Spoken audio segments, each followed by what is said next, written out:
Sometimes the danger does not come from outside your gate.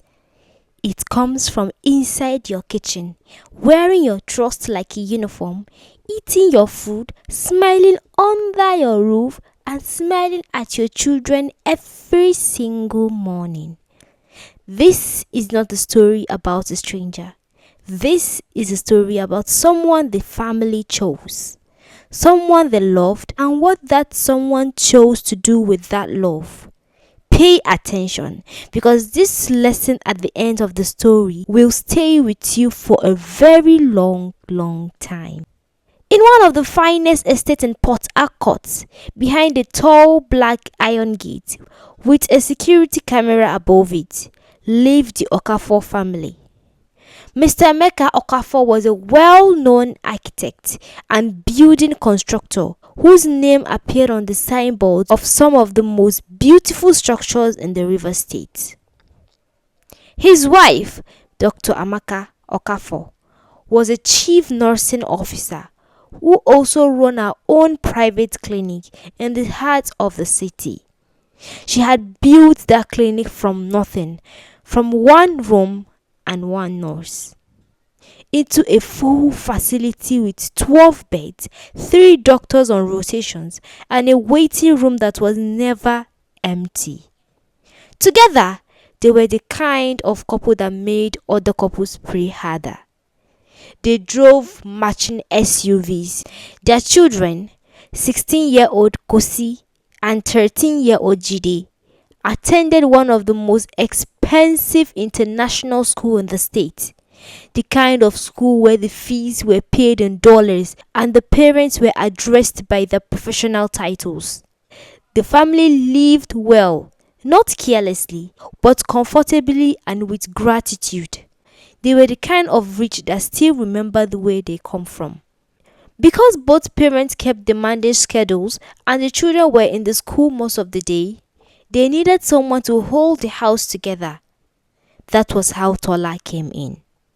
Tola was a young woman from Oyo State, 27 years old. Tola was given a room on the ground floor of the house, a room larger than the entire apartment she had shared with 4 relatives back in Ibadan. The room had air conditioning, a soft mattress, and a private bathroom. Dr. Amaka sat with her on the first day, spoke to her kindly, showed her how the kitchen appliances worked, and said, "This is a good home. Work well and you'll be treated well." And she meant it. He gave Tola a monthly salary that was generous by any standard. They bought her presentable clothing so she would not feel out of the place when receiving visitors at the house. Dr. Amaka sometimes come home from the clinic with an extra food from her event she had attended and made sure Tola ate first. The children were very respectful. Didi always said good morning. Kosi sometimes sat with her in the kitchen after school and gisted about her day. On the surface, everything was fine. But Tola carried a dream that was eating her from the inside. Since she was a young girl, Tola had wanted to leave Nigeria. Not to visit, to live permanently. She had watched videos online of people her age living in Canada and in the United Kingdom, working decent jobs, wearing warm coats, walking on clean streets, sending money home.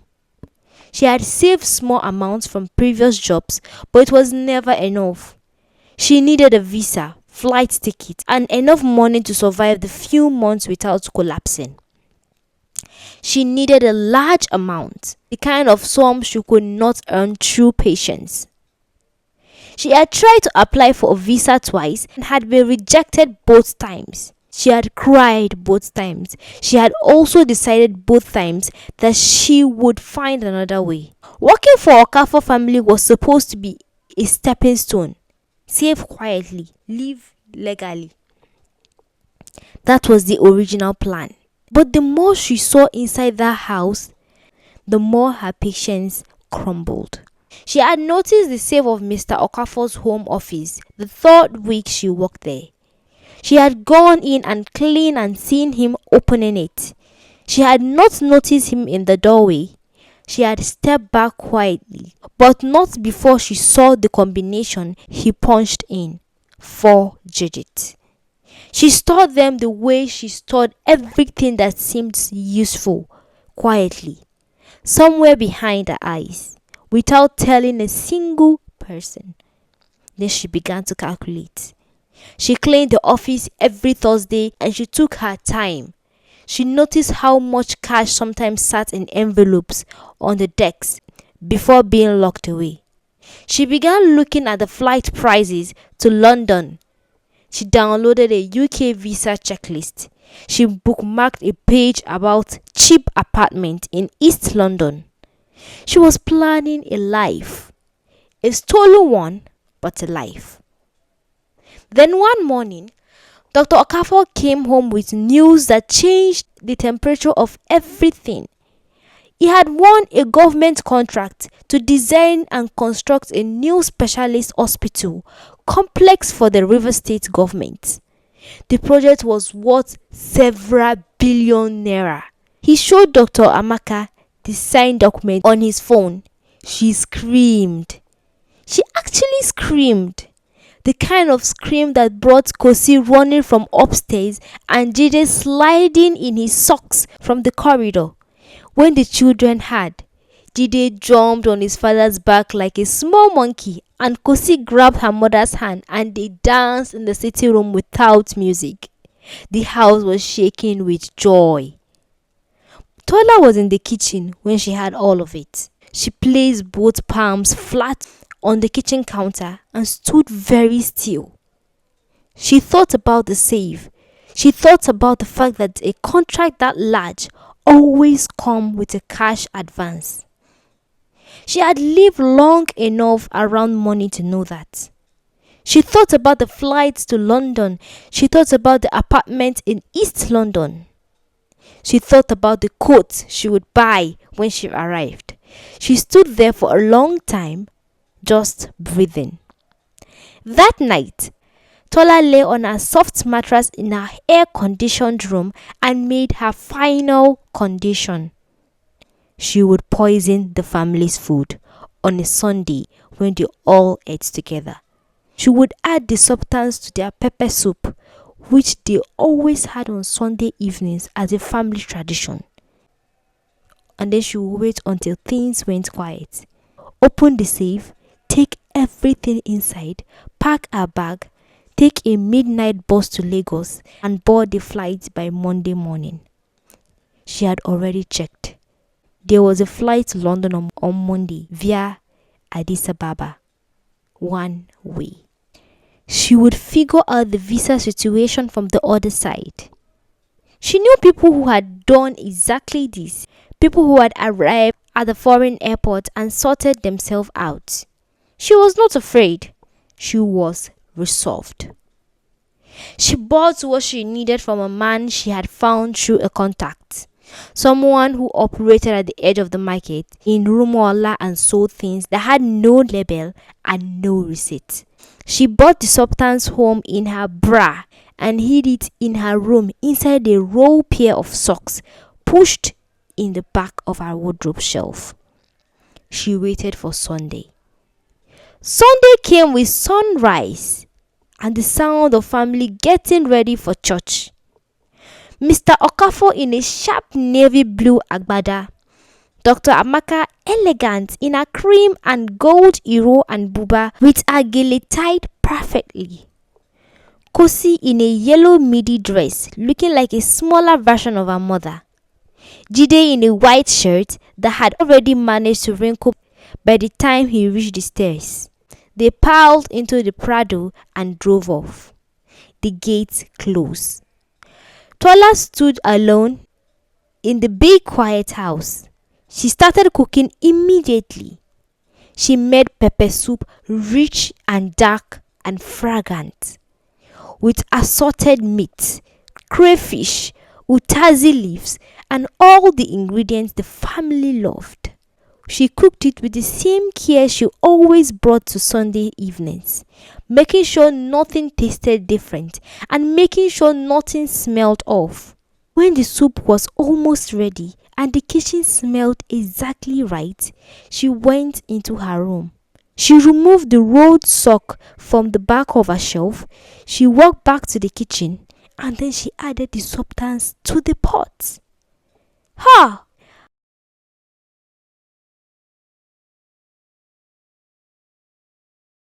Someone who gave her everything and yet she wants to kill them. Well, she stirred it slowly, watching it disappear completely in the thick dark broth. She covered the pot. She washed her hands 3 times.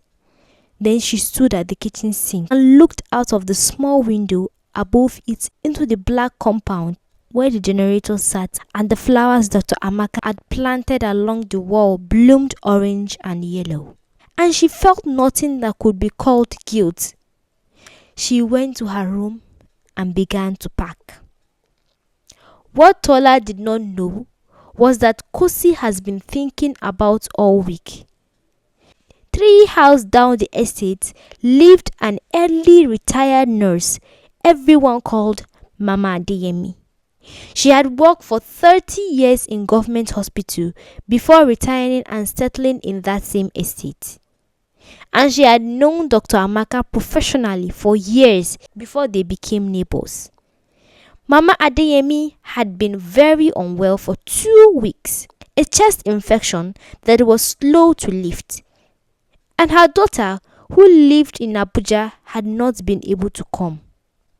She had been managing alone, ordering small things from the estate shop, eating biscuit and custard because she had no strength to cook properly.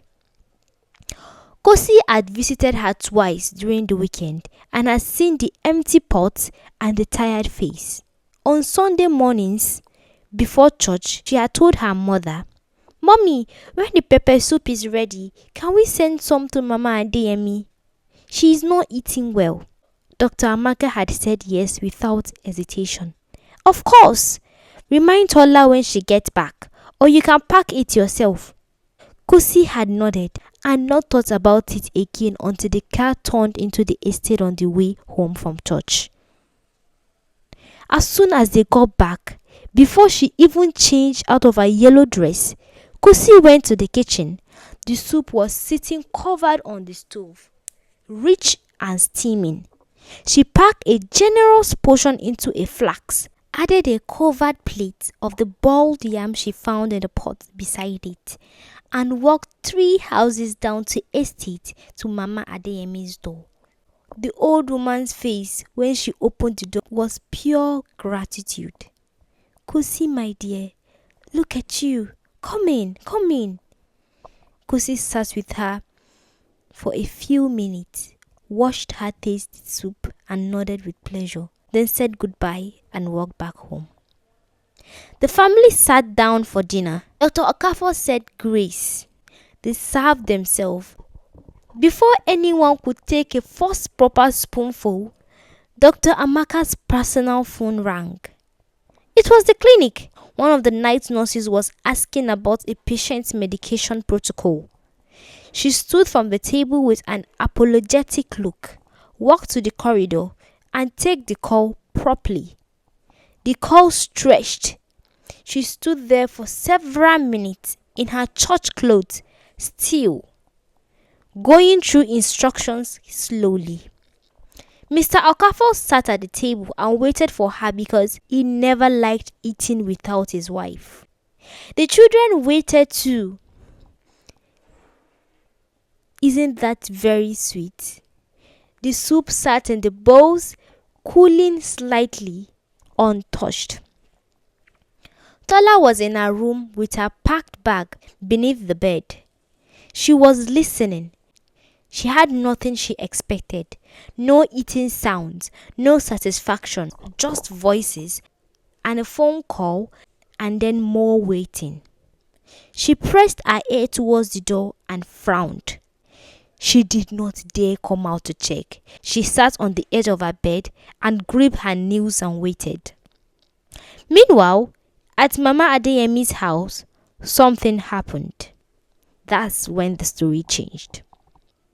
The old woman had eaten half the soup when she felt something wrong move through her body. A heat that was not from the pepper, a dizziness that had nothing to do with her chest infection. She sat her spoon down and gripped the table. Her house girl, a teenager who helped her on weekends, heard a sound and came out from the kitchen to find Mama Adeyemi pale and shaking. The flask of the soup still half full on the table. The girl screamed. She called the security man at the estate gate. He called an ambulance. Within 20 minutes, Mama Adeyemi was on her way to the nearest hospital. Her daughter in Abuja, who was called immediately, rang every contact she had in Port Harcourt for help. One of these contacts called Dr. Amaka directly. Dr. Amaka was still in the corridor on the clinic call when her second phone rang. She looked at the screen. Mama Adeyemi's daughter. Then she picked up. What she had made her completely still. She walked back to the dining table. Her face has changed. No one looked at her. "Nobody eats that soup," she said, her voice absolutely calm in the way that only trained medical people can be calm when they are actually terrified inside. "Put your spoons down." "What happened?" Mr. Okafor said. She told them, quickly, without drama. Mama Adeyemi, the food, the hospital, possible poisoning. The dining table went completely silent. Mr. Okafor stood. He looked towards the corridor. "Tola," he called. His voice was steady and carrying. Tola came out. She had taken the packed bag from under the bed and pushed it into the wardrobe when she had the change in the atmosphere. She walked into the sitting room looking as she always did. "Sir?" "Mama Adeyemi is in the hospital." He washed her face. "The food she ate came from this kitchen. From your pot." Tola's eyes went wide. She raised her hands to her chest. "God forbid! How is that possible, sir? I cooked that food with care. I will never—" "Tola!" She stopped. He picked up a clean spoon. He scooped soup from the serving pot into a small bowl. He carried it to the sitting room and set it to the center table in front of her. He sat down across from her. Dr. Amaka stood with her hands folded, her eyes watching everything. Kosi and Jide had been sent upstairs. "Eat the soup." The room went cold. Tola looked at the bowl. She looked at Mr. Okafor. She looked at Dr. Amaka. She looked at the bowl again. Her mouth opened. "Sir, I already tasted while cooking. My stomach." "Tola, eat the soup." She could not pick up the spoon. Her hands, which had stirred poison into a pot without shaking, could not reach for that spoon.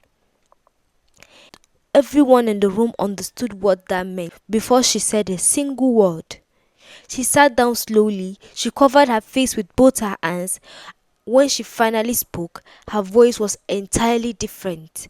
Flat, exhausted and finished. "I wanted to go to abroad," she said. "London.